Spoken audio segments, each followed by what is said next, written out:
What's going on, Ty? Not much, man. Just driving back to Charlotte. Yeah, so if you're ready to get going, we could just get talking. Yeah, whatever you got, man. I got about 45 minutes left on my trip, so whatever you got for me, man. I'm all ears. Cool, yeah. So I just wanted to, start off talking about the whole, thing going on right now with the coronavirus because I actually was supposed to do another podcast episode with one of the guys for the Astros, and I got a text midday just saying how they shut down the whole training facility because the county down there in Florida shut down. I mean, what's it been like for you though, and the Angels organization going through all this? Because the plan originally it seemed like was from the outside that you guys were all gonna try to stay contained within the training facilities, and hopefully this washed over, and obviously that's not the case now with everyone going all over the place. How long is it going to take for you personally to get ready once all this kind of winds down? I've heard guys talking 3-4 weeks in terms of pitching. I mean, for you, how long do you think it's going to take for you, not knowing what you're going to be able to do and not do back in Charlotte? Yeah, so I can tell you that right now I'm currently training in Tampa, Florida, where my gym's at. I was in Arizona. I was only able to get one inning of spring training games because I was on the DL with my oblique I had. But that inning went really well, and then my wife and I moved down to Florida for until this thing blows over. When it does, and if it does, obviously we hope it does as quickly as possible. But for right now, man, it's just kind of, for me, I'm treating it like at any given, I know that whenever things start, I mean, I don't know. I would assume that when things do start and they give us a date, I'm sure it's going to be, guys will have at least 2 to 3 weeks to get ready. I would assume that they're going to try to give us a month. That may or may not happen. I can't speak for that, obviously, but man, being a reliever, it's kind of nice. It's I don't have to get built up. Being a starter, well, our guys were getting close to going 75 pitches, 80 pitches, and then you have to shut them down, and then you're going to have to ramp guys back up. So there's definitely going to be a little waiting period. It's going to be a little awkward with how this whole thing goes down, but I just hope that guys are staying safe. I mean, that's the biggest priority at this point, trying to stay ready and stay sharp, but not doing anything stupid that's going to jeopardize that.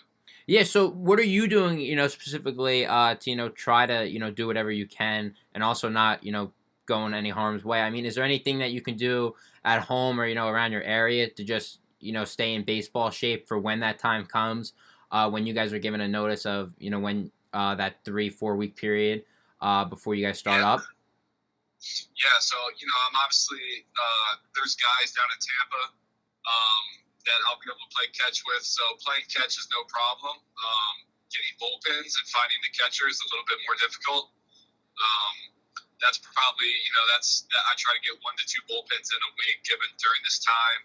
If I can get live action against live hitters, obviously you try to be safe as much as you can, but at the same time, we gotta stay sharp. I mean, if I was to shut down for 2 months and ramp back up, I mean, my body would be in shambles. I'd be putting myself and the team at a disadvantage. So,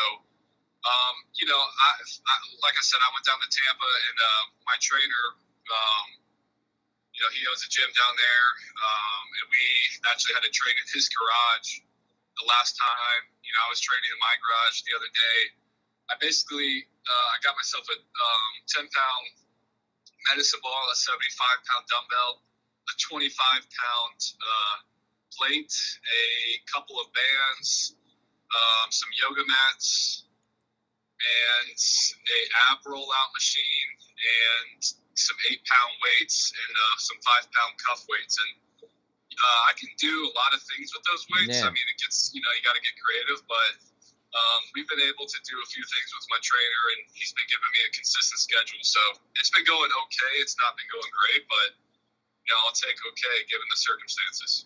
And for you, in the whole Angels organization, was your training facility down in Florida, I believe it is, get shut down in terms of, you guys were all told to, pack up and, go to wherever home was? I mean, are people still at the facility? I mean, what's that like for you guys, being all disbanded when baseball was supposed to be starting up today. Yeah, so actually I was in Arizona, and that's where my spring training was, and I was just trying to Okay, get yeah, myself. I could have sworn it was over in Arizona, but I guess I lost track because Yes, it just makes so more I sense was out with there. Boston. I was with Boston for 6 years, and I was in spring training down in Fort Myers. So that's maybe where you got it from. But yeah, I've been in Arizona the last 2 years. Um, and so yeah, I mean the plan was, I had a month and a half lease on the place that we were staying out there, and the plan was to just stay at the facility, train, maybe go to Anaheim, train out there. But once MLB came and they decided to shut down all MLB facilities and all complexes, there was really no need for me to stay in Arizona at that point. I mean, there was guys out there, but I lived kind of far from everybody. Yeah. And my wife and I, our family's on the East Coast, and I have a pretty good community down in Tampa. So it was a no-brainer for us to get out of there and get into a better place where we can, get a routine and get everything situated. And coming back from the injury, I know that you mentioned it before, but just reading up, only getting that one inning in spring training. Obviously, you're still going to stay in shape. You're still going to get your bullpens in, hopefully. But what's Yep. the non-live action stuff? How is that going to translate for you personally in terms of, once you get back into, a more of a routine and, you still start pitching, but you don't have that live action, that game feel. I mean, is that something that you necessarily need personally, or is that something that will just kind of come with the flow of the game since you've been doing it for so long once you get back on the mound in a game? Yeah, so I try to keep the intensity and the focus to my catch play every day. I try to mimic, like my mindset to a degree. That way, I stay sharp mentally and physically. When I play catch, I'm not just lobbing the ball. I'm trying to throw with some effort. I'm trying to hit my partner in the chest every single time. Just simple things like that. That when it does time, and when we do get the call, for me, it's a smoother transition.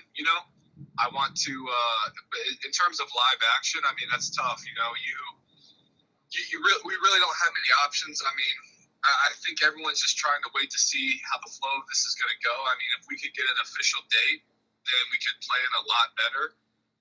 So there's really no consistent routine that, I've been able to find myself to get into. Whenever, if I can find a catcher and a hitter and a mound, I mean, for me, that's about as good as live action, I think, as good as I can get. And I'll take that but I mean, it's going to be a smooth transition. I feel like for myself getting back into it. I mean, my one outing from coming back from the DL felt really good. Everything was there that I needed to. As a reliever, you only need about 5-6 innings to start the season. So yeah. And, going into the season, I know, you wish you had a little more time with spring training. But for you, just talking with the staff, the organization, coming off of a, great 2019 and, getting a little time in 2018, just noticing, kind of the power on your velocity and everything, taking into account with your kind of skill set. What has been the talks for you and, the plan for you? I mean, have they given you any specific role? I know everything's up in shambles right now, but, prior to this, was there any specific role? I've just read up maybe a setup man, maybe a middle reliever. I mean, what's the plan in terms of, where they kind of have you placed right now and where you'd like to be placed? yeah, obviously I'd like to be placed, in the eighth inning as a setup man. I think that's the role that fits me really well. I've embraced that role. I did a little bit of everything in 2018 when I first got called up, and then last year, I was doing some stuff in the fifth, sixth inning, coming in.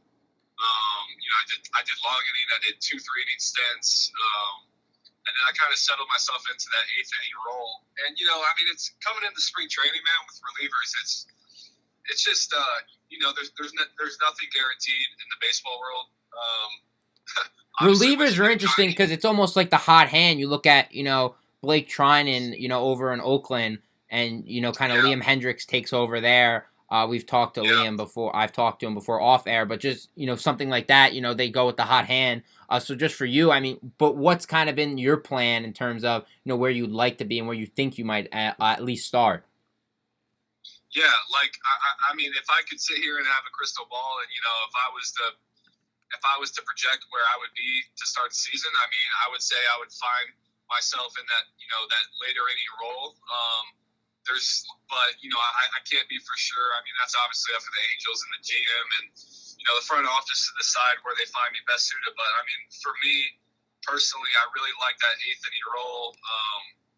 Hansel Robles is set to be our closer. I mean, the guy's lights out. So, as long as I feel like my value coming in later on in the innings, if I have to do mid relief and, go out there for 2-3 innings, I mean, I embrace every single role that I got, man. That's kind of my mindset. I mean, I like the high leverage situations. And just going through that and everything, another part of this whole frenzy, specifically for your organization, with the Angels is the new manager too with Joe Madden. How's it been going with kind of the camaraderie and everyone embracing his method and ways? Obviously, having so much success in Major League Baseball, how's it been like just having him as a manager and him stepping into the new role with everything else that's been going on? Yeah, it's been awesome. He definitely brings a different kind of culture that was different from last year. I mean, last year, we every manager brings their own style to coaching and to getting the players together. So far, I mean, it's just been so brief. I talked to Joe a little bit in the off season, training out in California, and then just periodically, briefly, here and there throughout spring training. That the brief time that we did have, I mean, as much as I can say right now, I mean, he's been unbelievable. I mean, he knows how to bring players together. I mean, he knows how to empower the guys, and just, I mean, it's just cool to kind of see a different take and the way he manages, and it's definitely like I can tell guys are taken to it. I trust the guy, and I trust everything that he's done. I mean, his track record shows it, and it's just it's exciting to play for managers that care so much. And just the on the field for you, I wanted to ask you because I'm just scrolling and re-upping myself with your stats. Something that is definitely improved for you is the strikeouts. But what else have you been improving on coming into this season? In terms of maybe trying to minimize the walks or the hit by pitches or the home runs. I mean, is that something you've been working on just with more command as you have a high velocity in those high leverage situations that you brought up before? Yeah, it's for me. I don't necessarily have a specific thing. I mean, obviously, I could sit here and tell you I want to walk less guys. I want to strike out more guys. I want to get weaker contact on my fastball. I want to get my fastball kind of back to where it was in terms of exit velocity and all that stuff that middle of the year last year kind of hit a roadblock a little bit. Started giving up some home runs and had to figure out some things mechanically. But for me, man, it's just my focus. If I can consistently have intentful focus going out there every single day, I definitely feel like I can pitch with the best guys in this league. And that's kind of just having that confidence to go out there in any situation and being able to get the job done is definitely like something that I'm trying to focus on and continue to do throughout my career. And just with the media that's been going on, just in the sports world, getting more accustomed to it, and getting more opinions on everything, and reading up on more stuff. Just with your organization this year coming into the season, obviously having some of the best bats in all of the game, and the only thing that's really been criticized with the Angels is maybe, the pitching, the starting pitching or the relief pitching in terms of, they have all these big bats, but, they don't spend the big money on, per se, the pitchers. I mean, how much as a chip on your shoulder do you guys have in the bullpen or even the starters, just the whole pitching camaraderie there in terms of, having a chip on your shoulder, but at the same time knowing that you can, pitch with the best guys in all of baseball and help out that stacked lineup?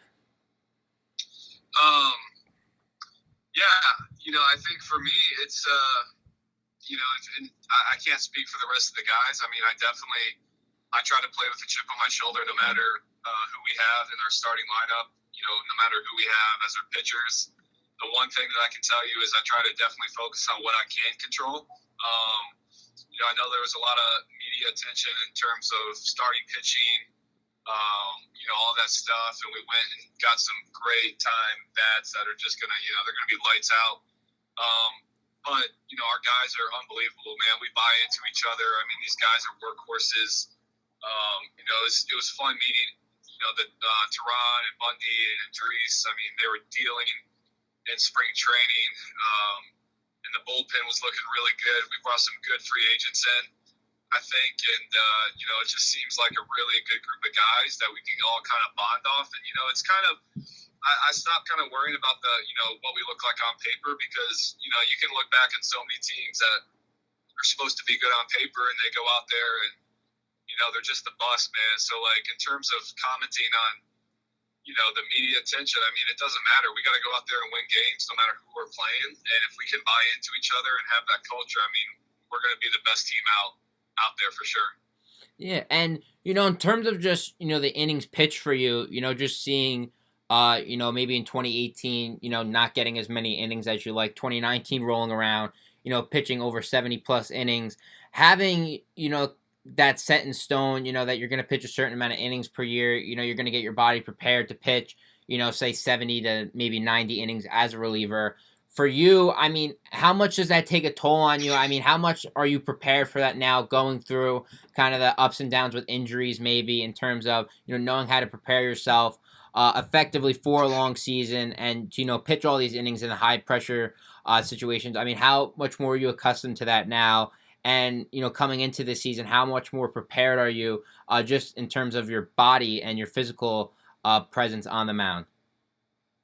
Yeah, I mean, I definitely pride myself in being able to go out there and give the team the innings that I can. And obviously, there's going to be times where you're hurting, your body's a little bit banged up. That goes with any sport. I mean, where you're playing a lot of games in baseball, and having 72 innings last year, I mean, I felt great at the end of the year. My body felt great. My arm felt great. It was a learning process on how to deal with the recovery aspect a little bit better in terms of just taking care of my body and making sure that I stay on top of any inflammation that may appear, being more vocal with the training staff. I mean, I'm not shying away from any amount of innings. I mean, obviously, I want to go out there and be able to give the team at any given point, but at the same time, I mean, you do have to make sure that you're healthy. You've got to make sure that you're not going to go in there and maybe if there's a day where you're down, you're kind of hurting, maybe let the manager know.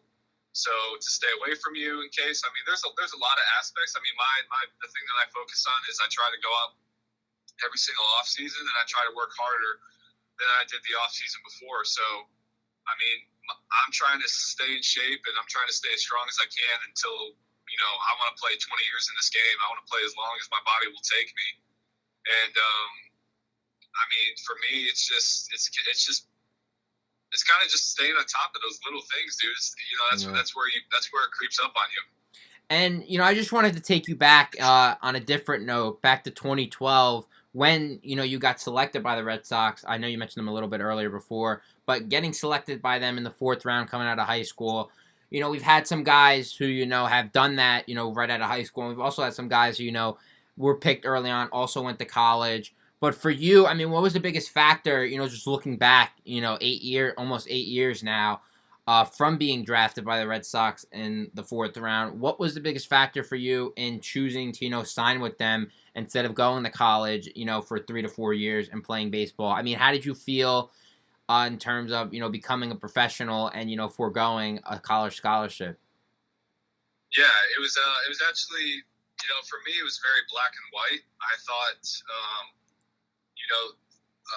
the Red Sox and Major League Baseball, they offer the college scholarship program for high school kids and for college guys that get drafted out of and they have to go back maybe for a year. The money that was set aside for me, so whenever I want to go back and get my education, it's there. I have an allotted amount, and honestly, I mean, not to sound materialistic, man, but when you're foregoing a college education, you have to have some security, and that's financial security. You got to make sure that you're mature enough. One, I feel like coming out of high school to be able to handle the unknown of a professional career. I mean, I tried talking to as many guys as I could. You know, Arkansas was an unbelievable program, and the coaches there were unbelievable. I just, you know, I felt like for me, I was definitely ready to start my career. You know, the money and everything at the time that was being discussed was what I felt like was needed for me to, if something happened in baseball and I didn't end up playing in the major leagues, I felt like the money was something that I could have as a fallback plan and go back and get my education. So, like I said, it was kind of a black and white decision. You know, I had the things I had in mind that I wanted and the things I needed. And, you know, it kind of just lined up that was the best choice for myself.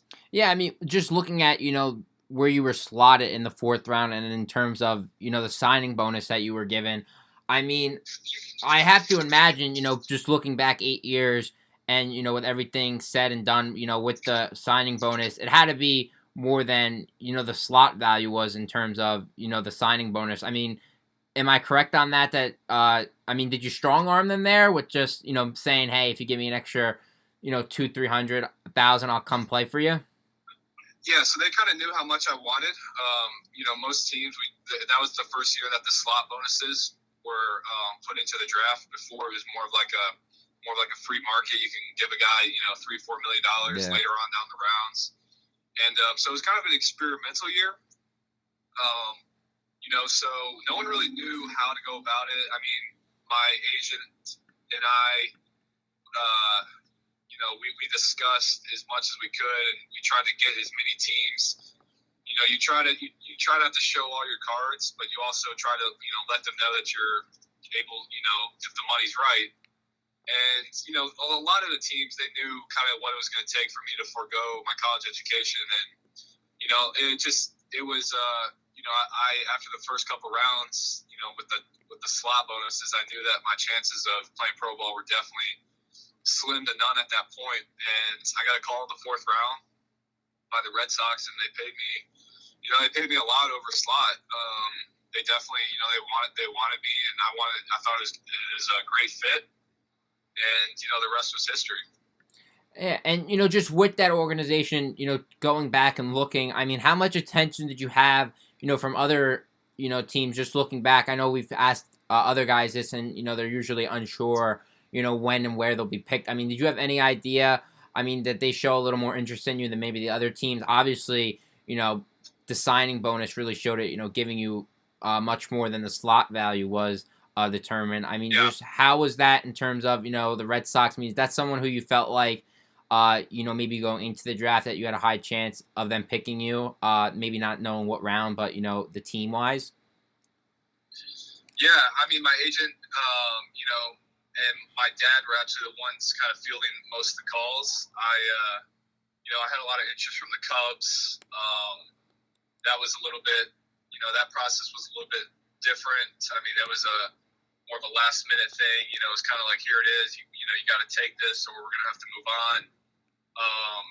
We didn't feel like it was the right amount, and I had some interest from the Pirates. There were some teams that wanted me later. It's so long ago that I'm trying to think, but the Red Sox were always a team that was, they were interested, definitely. I mean, I didn't know to the extent that they were that interested to give me that money in the fourth round, but it was just like I said, I thought for sure I was going to be going to college, man, but it's just it took a different turn. Yeah, I mean, just looking at, the slot values from last year drafts, I mean, it's almost like you had something on the Red Sox just because the fourth round, I mean, about $540,000 was, the first one in terms of, the highest signing bonus in round 4. So it's kind of crazy how much, they showed how much faith they had in you just by giving you so much. It's almost like, maybe you had a secret on them, the Red Sox, that, you almost forced them to, give you that much money, because it just shows how much, talent and trust they had in you, at such a young age. Yeah, I mean, it's definitely, they try to, you try to figure that out. I mean, for me, like I said, I kept it black and white.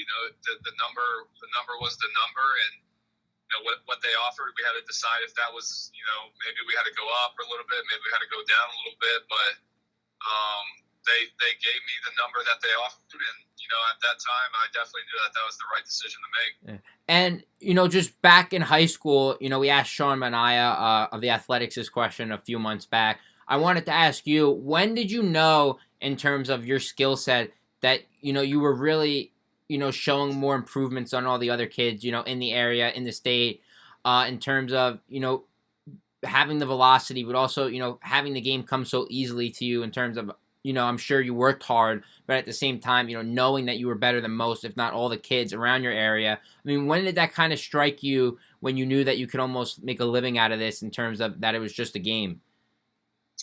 Yeah, that's kind of that's a good question, because for me, I definitely knew I was good enough to play in the major leagues. I mean, I always had a confidence, and even when I was in elementary school and I was young, man, like, that was the forefront of my head. I mean, I didn't have any doubt in my mind that I wasn't going to play in the MLB.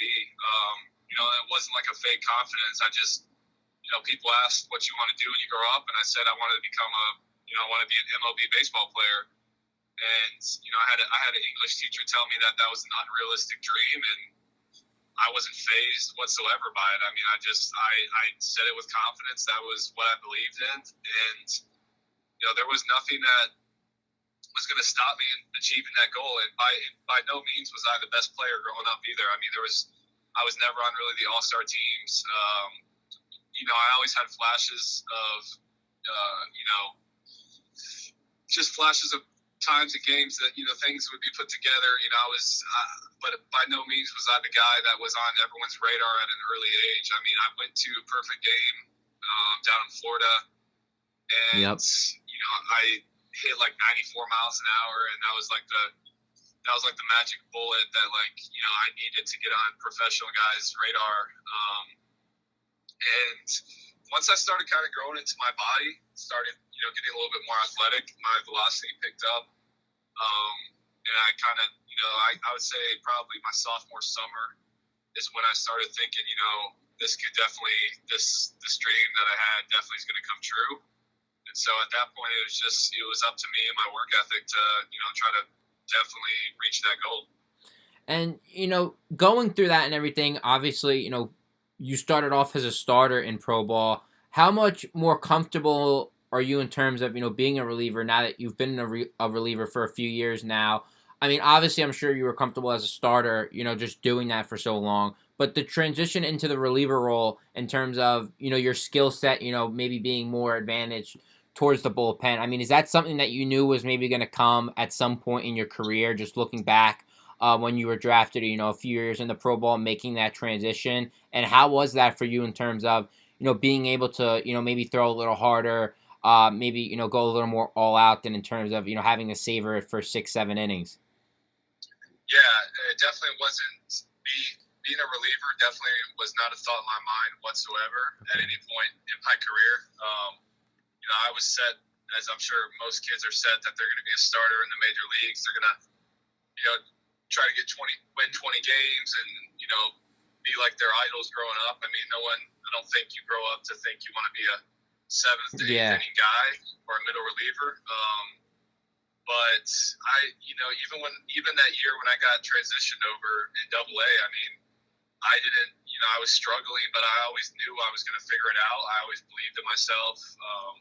I think that was one of the biggest things that helped me. It's just I was my biggest fan, and I was always, I would definitely struggle in terms of trying to find consistency, man. But there was never a doubt in my mind that I wasn't going to figure it out. It just, a matter of when and how I'm going to do it was the biggest issue.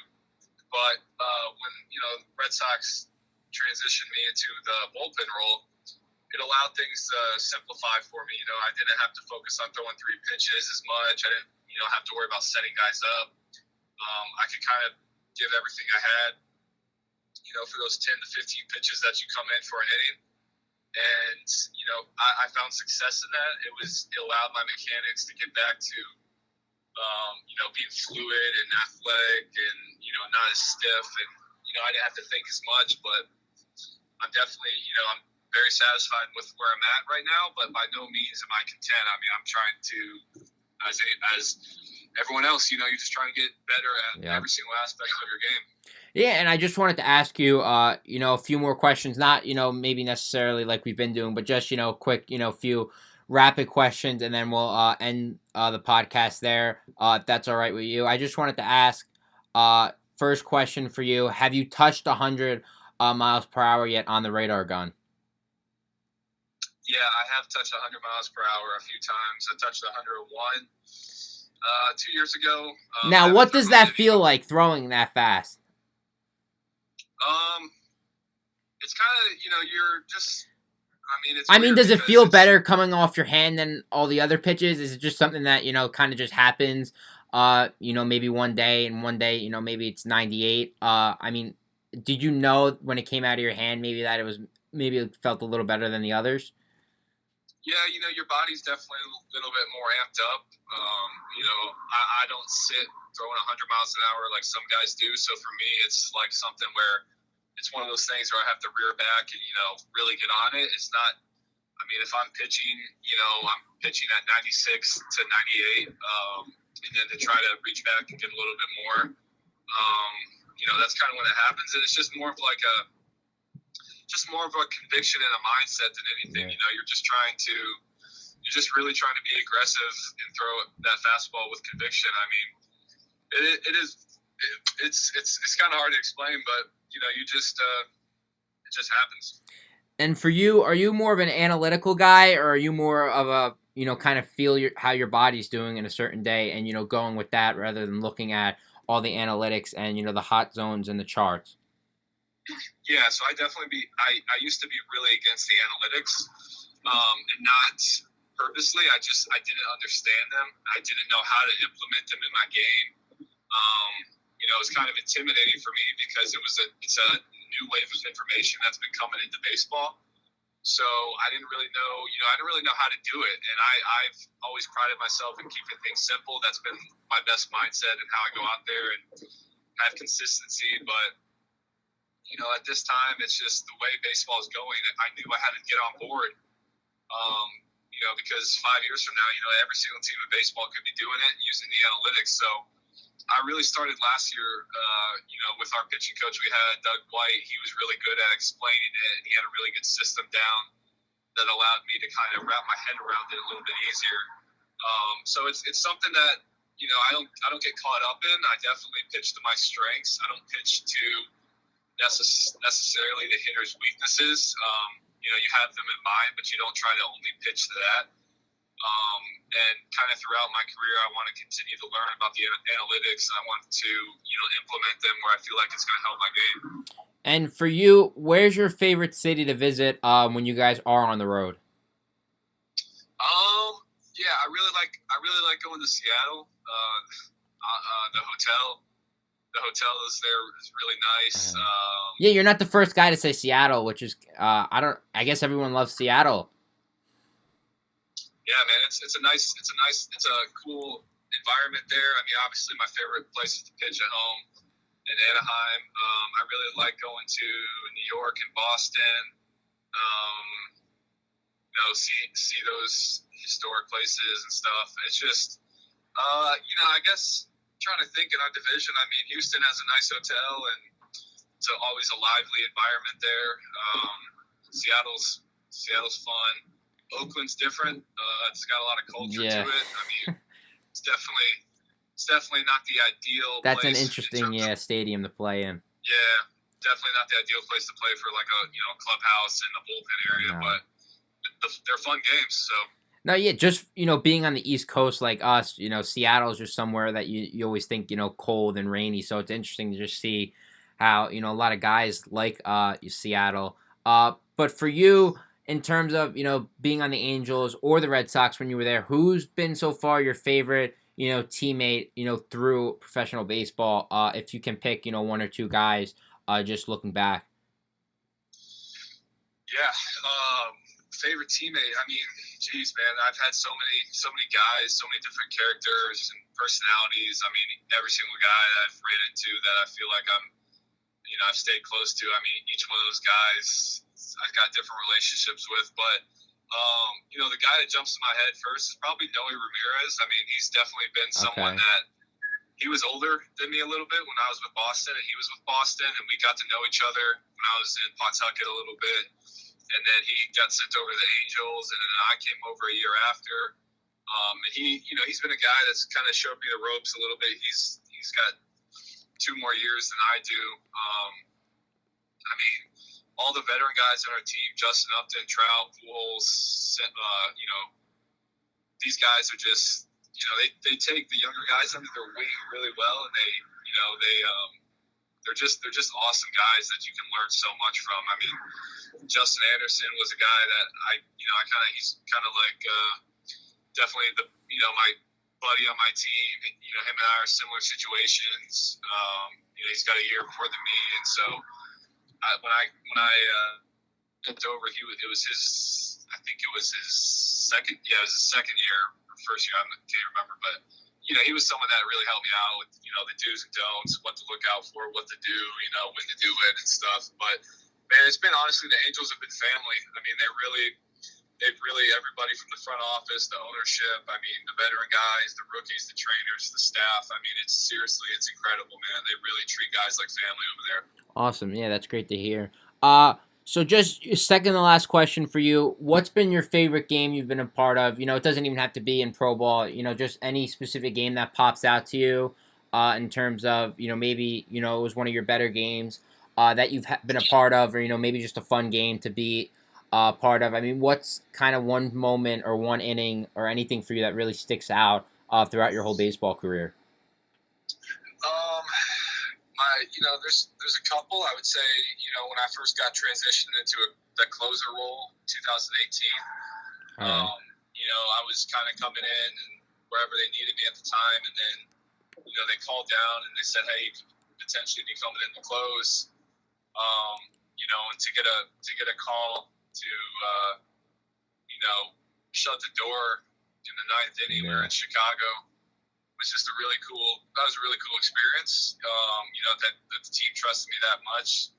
And then I would say the Houston game, I got myself in kind of a jam, and I got bases loaded. I think it was just 1 out or no outs, and I struck out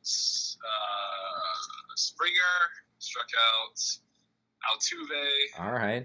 And then I got Correa to pop out foul, bases loaded, and it was just the stadium was electric. We were up by a run. I was just basically pitching off just straight adrenaline and emotion, and it was one of those just really, really fun moments, man. Awesome. And last question for you. I know Dustin Garneau was over with the Angels last year. Did you ever get a chance to pitch to him in game? Can you say that one more time? I'm going through a tough area. You're fine. Just Dustin Garneau. Did you ever get a chance to pitch to him last year? I know he was with the Angels for a little bit. Yeah, dude, he's a great guy, an unbelievable catcher. He was really fun to throw to. Yeah, he's like one of our guys who usually comes on too. So he's one of our fan favorites. Yeah, he's the man. Yeah, so he's a great guy. Yeah, I mean, so did you ever get to pitch to him in game? And I mean, just I didn't know how close or non-close you were with them, but yeah, I was just wondering if you guys had a chance to pitch and catch to each other at some point last year. Yeah, I don't remember. I mean, I threw to 4 different catchers last year. Yeah. I mainly threw to Luke Roy and Kevin Smith. I threw to Garneau probably, I would say a handful of times. I'd say like 5 or 6 times, and they were always very efficient, quick innings. So he's definitely doing something right back there. He's a good dude and a great catcher. Yeah. Well, hopefully, in terms of your favorite memory after this year, maybe we could say lifting up the World Series trophy for you guys out in Los Angeles. But I just wanted to thank you for coming on, Ty. It's been great to hear your story. Everything that's been going on. I mean, it's getting a little crazy now. It's already been crazy, but just with everything that's going on, I mean, it's definitely something that's been unforeseen in sports. So, just best of luck, staying in shape and, keeping up with your program and staying healthy. Hope to talk soon. And, just thanks again for giving us some of your time on your ride back home. And, we wish you all the best. Thank you, man. I appreciate it. Thanks for having me on. And, just stay safe as much as you can during this time. That's what we're all trying to do. Yep. All right. Take care. And, hopefully, we see you back on the mound soon and, we see baseball within the next few weeks. Sounds good. Thanks, Kyle. All right. Appreciate Thanks, Ty.